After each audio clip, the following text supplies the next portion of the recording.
Human Rights Day is observed annually on December 10th, commemorating the 1948 adoption by the UN General Assembly of the Universal Declaration of Human Rights. Human rights are everyday essentials.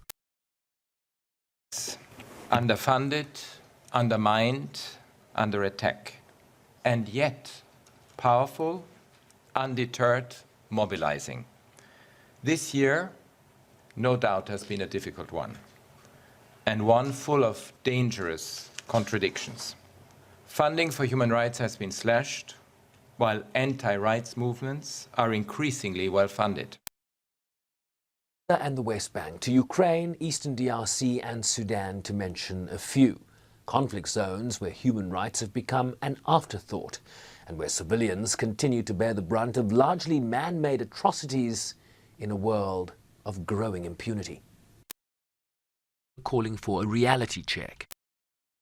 Eastern Democratic Republic of the Congo, and now, as we have just seen over the last couple of days between Thailand and Cambodia, agreements have yet to translate into effective protection of civilians on the ground. Gaza remains a place of unimaginable suffering, loss and fear.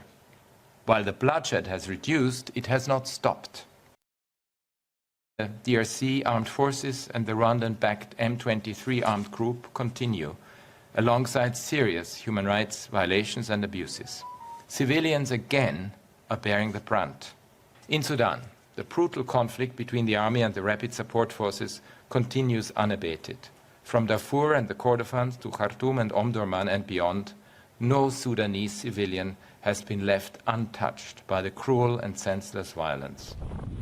Türk also addressed the growing tide against migrants and refugees. It is also critical to counter the demonization of and hate-mongering rhetoric against migrants and refugees.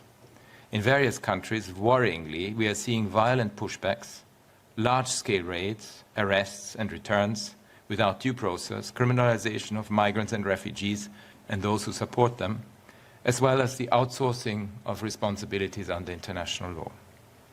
I urge states to embark on an evidence-based policy debate on migration and refugee issues that are anchored in international human rights and refugee law. He was also asked to address the military action by the United States, targeting alleged drug boats in the Caribbean or Venezuela, where Washington has amassed a formidable force that has since killed over 80 people without any due process. I consider them a violation of international law, in particular human rights law. I have asked for prompt, independent investigations. We have seen a debate now in the US, in Congress as well, about these strikes, and I hope that they will lead to a prompt, serious investigation that is independent, so that we can get to the bottom of what has happened there. Youth protests take to the streets in different theatres around the world, from West Africa to Kenya and Madagascar to Bangladesh and Peru, among others. This message from the UN's top human rights official. Defending rights and justice are attacked, sanctioned and hauled before courts, even as those ordering the commission of atrocity crimes continue to enjoy impunity. Diversity, equity and inclusion policies that were adopted to address historical and structural injustices are being vilified as unjust.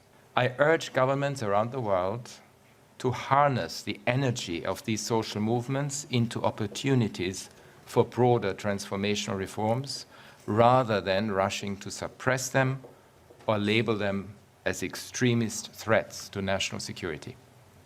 They are, in fact, the exact opposite of threats to national security.